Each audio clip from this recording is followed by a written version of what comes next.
खुलुमबाय आं सिबिरानि ब्रह्म गोजोन फुंबिलिनि बयनिसिमबो गाहाम हामलायनायखौ जासिहरनाय थाबाय नोंथांमोननि थाखाय आं गोदान खौरां लानानै फैबावबाय अन्नानै भिडिअखौ जोबजासिम नायलांदो रायजोआव सोरखारा माइक्र' फाइनान्सनिफ्राय लानाय लनखौ सुख'नानै होनो आखायाव लादों बे समावनो माइक्र' फाइनान्सनिफ्राय लन होनायनि मुङाव थगायजाबावदों माखासे रायजो राजाफोरा हजाइनि खाखियाव थानाय स्पिरिबेल कम्पानिया लन होनायनि मुङाव सिगां सा 30निबो बांसिन सुबुंफोरनिफ्राय सासेयाव 3,000 राङै सिगां लाग्रोदोंमोन सुबुंफोरा फोरमायथिनाय बायदिब्ला कम्पानिया 2 लाख लन होनायनि खोथा होदोंमोन आरो 5 बोसोरनि गेजेराव लनखौ सुख'जोबोब्ला सुद होनांगौनि गोनांथि गैया होननानै रादाय होदोंमोन जायखौ खोनानानै रांनि गोनांथि जानाय हजाइनि माखासे रायजो राजाफोरा जोबोद गोजोननाय मोन्दोंमोन आरो स्पिरिबेल कम्पानिनिफ्राय लन मोननो थाखाय गिबियाव बिथांमोनहा 3,000 राङै हरग्रोदोंमोन नाथाय दान मोनसे बारलांनायनि उनावबो लन मोननो हायैयाव बिथांमोनहा ज' लोगो नांनानै स्पिरिबेल कम्पानियाव सिग्रोमनाय खामानिखौ मावहैदोंमोन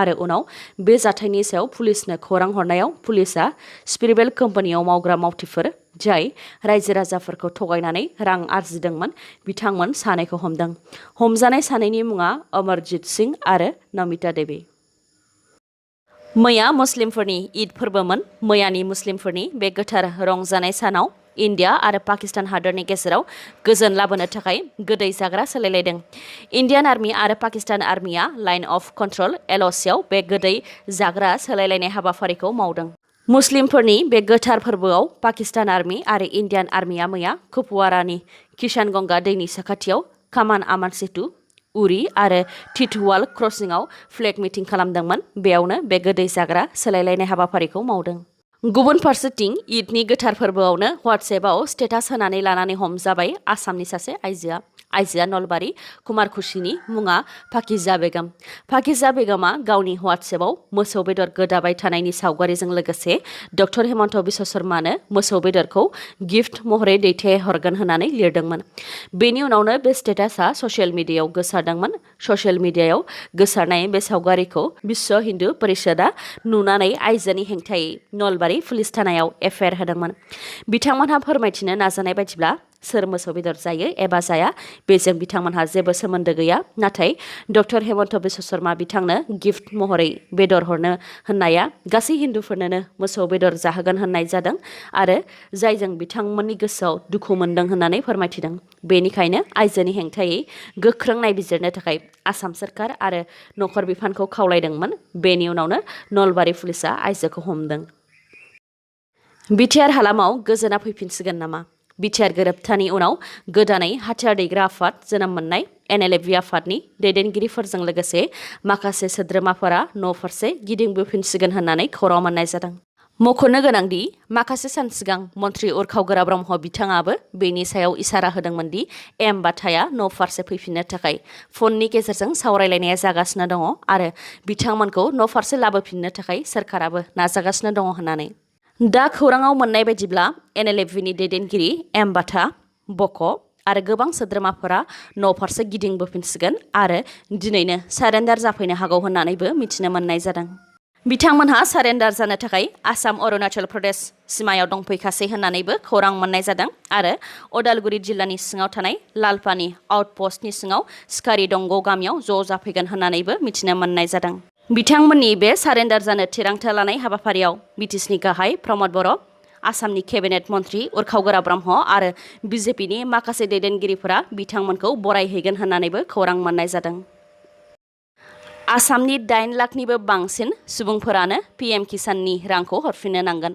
PM किसान बिथांखिनि गेजेरजों खेबसेयाव 2,000 राङै बोसोरसेयाव खेबथामै सोनानै होनाय जायो नाथाय गोबां सुबुंफोर जाय PM किसान बिथांखिनि गेजेरजों सरकारनिफ्राय रां मोननो गनायजाथाव नङा बिथांमोनहाबो रां लागासिनो दंमोन बेफोरनि गासै लिस्टखौ मिरु आबाद बिफाननि मन्त्रि नरेन्द्र सिंह तोमार बिथाङा जाबाय थानाय पार्लियामेन्ट सेसननि गेजेरजों फोरमायथिदों बिथाङा फोरमायथिनाय बायदिब्ला 2,992 कौटि राङानो 42,16,643 सुबुंफोर जाय PM किसान बिथांखिनि गेजेरजों रां मोननो गनायजाथाव नङा बिथांमोननि एकाउन्टआव हाबहैदों रिपर्टनि बायदिब्ला भारतनि मादावनो आसामावनो बांसिन PM किसान बिथांखिनि गेजेरजों रां मोननो गनायजाथाव नङि सुबुंफोरनि एकाउन्टआव राङा हाबहैदों गासै 8,35,268 सुबुंफोरनाव गासै 552 कौटि राङा हाबहैदों आसामनि उनाव दङ तामिलनाडु गासै 7.2 लाख सुबुंफोरानो गनायथि गैयालासे रां लादोंमोन।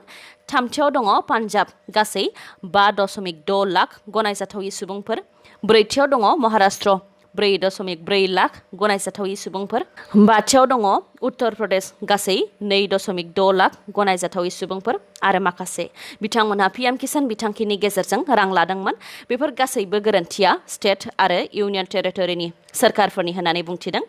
रायजो आरो इउनियन टेरिटरिनि सोरखारा गावसोरनि बिबानखौ मोजाङै मावैनि थाखायनो गासै 2,992 कौटि राङा गनायजाथावि सुबुंनि एकाउन्टआव हाबहैदों होननानैबो फोरमायथिनायजों लोगोसे माखासे रायजोफोराव गनायजाथावि सुबुंफोर जाय PM किसान बिथांखिनि गेजेरजों रां लागासिनो दंमोन बिथांमोननिफ्राय रां लाफिननाय हाबाफारिया जागासिनो दं होननानैबो फोरमायथिदों।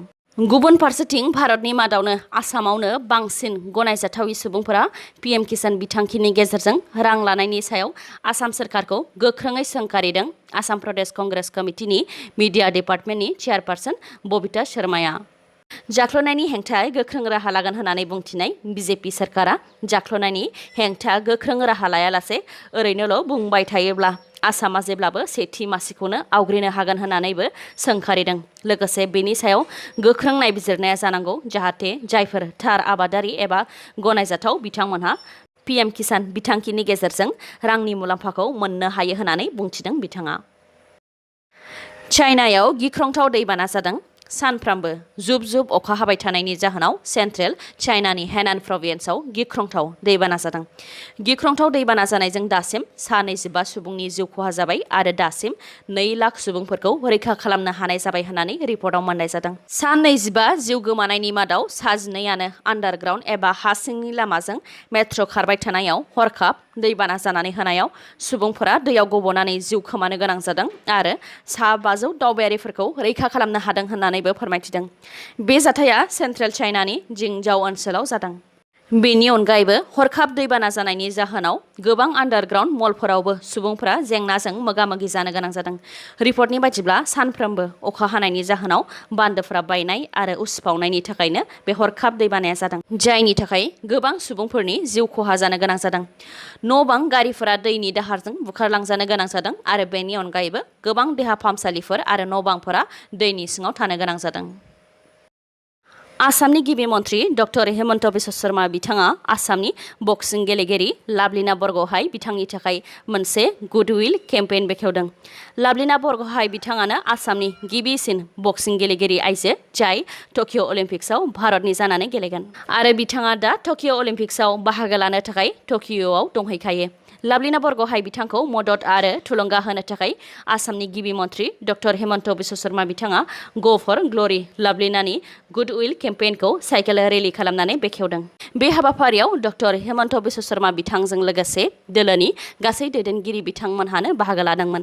फैगौ 23 जुलाइनिफ्राय 8 आगस्तसिमनि गेजेराव जानो गोनां बे टकिअ अलिम्पिक्सआव आसामनि बक्सार लाभलिना बरग'हाय बिथाङा 23 बोसोरनि 69 केजि खथायाव बाहागो लागोन। बेनिखायनो लाभलिना बरग'हाय बिथाङा टकिअ अलिम्पिक्सआव बाहागो लानो गोनांखौ लानानै बिथांनो हामलायनाय बावहरनायजों लोगोसे हादरनि मुंखौ थारैनो लाखिनो हागोनखौ मिजिंथियो होननानै फोरमायथिदों गिबि मन्त्रि डक्टर हेमन्त बिश्व शर्मा बिथाङा। गुवाहाटी हाइकर्टआ शिबसागरनि MLA अखिल गगैखौ सप्ताथामनि गेजेरावनो गुवाहाटी हाइकर्टआव नुजाथि हैनो थाखाय सामोन हरदों। चानमारि केसखौ चेलेन्ज खालामफिननानै NIA फिन MLA अखिल गगैनि हेंथायै गुवाहाटी हाइकर्टआव पेटिशन फाइल खालामबावदोंमोन। बे पेटिशननि बायदियैनो गुवाहाटी हाइकर्टआ MLA अखिल गगैखौ सप्ताथामनि गेजेरावनो कर्टआव नुजाथिफैनो थाखाय बिथोन होदों। मख'नो गोनांदि खानि हेंथायै सोमावसारनायनि दायाव थांनाय 2019 मायथाइनि डिसेम्बर दानावनो अखिल गगैखौ जोबथेसालियाव जोबथेनानै दोनदोंमोन आरो बिथां अखिल गगैनि हेंथायै झाबुआ पुलिस स्टेशन आरो चानमारि पुलिस स्टेशनाव केस रेजिस्टार खालामनाय जादोंमोन। बोसोरसेनि बांसिन जोबथेसालियाव जोबनानै दोनजानायनि उनाव अखिल गगैया झाबुआ केसनिफ्राय बेल मोननो हादोंमोन आरो थांनाय 1 जुलाइआव NIA अखिल गगैनि हेंथायै थोजासे फोरमान होनो हायैनि थाखाय अखिल गगैखौ NIA स्पेसियेल कर्टआ बेलाव हगारहरदोंमोन। नाथाय फिन चानमारि केसनि सायाव NIA चेलेन्ज खालामफिनबावनानै अखिल गगैनि हेंथायै पेटिशन फाइल खालामबावदों। गुबुननि दावराव दावसि जानायखौ होबथानो थांनायावनो गावनि जिउखौ फोजोबनानै लानो गोनां जाबाय। बे जाथाया बाक्सा जिल्लानि गरेस्वर पुलिस थानानि सिङाव थानाय महरिपारा गामियाव जादों। जाथायनि सायाव फोरमायथिनाय बायदिब्ला बेबिकानन्द नमुना मुंनि दुथाङा नखराव दावराव दावसि खालामबाय थानायखौ सामलायनो थाखाय दुथांनि बिफाया सिमासेयावनो थानाय सिनान्द नमुनाखौ लेंहैदोंमोन। सिनान्द नमुनायाबो दुथांनि न'आव थांनानै दावराव दावसि जानायखौ सामलायहैनो नाजादोंमोन। बेयावनो दुथाङा जायगायावनो सिनान्द नमुनाखौ गोबौ सिखाजों दानथारदों, जायनि थाखाय जायगायावनो जिउ खोमानो गोनां जादों बिथाङा। दुथाङा बेबायदि जाथाय जाखांनायनि उनाव खारखुमा लांनो नाजादोंमोन, नाथाय गामिनि रायजो राजाफ्रा होसोनानै हमफिननो हादों दुथांखौ आरो पुलिसनि आखायाव गथायनानै हरदों। दुथां बेबिकानन्दखौ फासिनि साजा होनांगौ होननानै ओनसोलनि रायजो राजाफ्रा दाबि खालामदों। फोरमायथिनाय बायदिब्ला दुथाङा जेब्लाबो जौ जुवाजों गफबनानै थाग्रामोन। मख'नो गोनांदि सिनान्द नमुनाया सासे 10 बोसोर आरो सासे 5 बोसोर बैसोनि फिसाफोर दंमोन, बेनिखायनो सोरखारखौ अनसुंथाइ होनो थाखाय खावलायहरदों बिथांमोनहा। बरपेटायाव हाग्रानि दाउ थैग्लुंनाय जाथाया सोराङाव फैदों। बे जाथायनि सायाव गोजौ थाखोनि नायबिजिरनो बिथोन होनायजों लोगोसे दासिम सासे सुबुंखौ हमनो हाबाय। रिपर्टनि बायदिब्ला आबाद फोथाराव बिस गोनां मुलि सारनायनि थाखायनो मा 300निबो बांसिन दाउथु, दाउसेन आरो सिलाफोरा थैग्लुंनो गोनां जादों। खौरांनि बायदिब्ला थांनाय समबाराव माइ आबाद फोथाराव बिस गोनां मुलि सारनायनि जाहोनावनो हाग्रानि दाउथुफोरजों लोगोसे गोबां हाग्रानि दाउफोराबो थैग्लुंदों। बे जाथायनि हेंथायै बरपेटा रड रेन्जारआ मोनसे केस रेजिस्टार खालामनानै दायनिगिरि महरै मनान आलीखौ हमनाय जादों। मख'जाथावदि आसामनि आबहावा आरो हाग्रा बिफाननि मन्थ्रि परिमल शुक्लाबैद्यआ बिथाङा हाग्रा बिफाननि दैदेनगिरि आरो गाहाय कनजारभेटरखौ बे जाथायनि सायाव गोख्रों नायबिजिरनानै रिपर्ट जमा होनो थाखायबो बिथोन होदों। लोगोसे थैग्लुंनाय हाग्रानि दाउफोरखौ टेस्ट खालामनानै नायबिजिरनो थाखायबो दैथायहरनाय जाबाय। दिनैनि खौराङा एसेनोसै। गाबोन आरो गोदान खौरांजों लोगो मोनफिनबावगोन। नोंथाङा दासिमबो आंनि चेनेलखौ साबस्क्राइब खालामाखैबा अन्नानै साबस्क्राइब खालामदो, लोगोसे लाइक, कमेन्ट आरो शेयार खालामनो दाबाव। गोजोन्थों।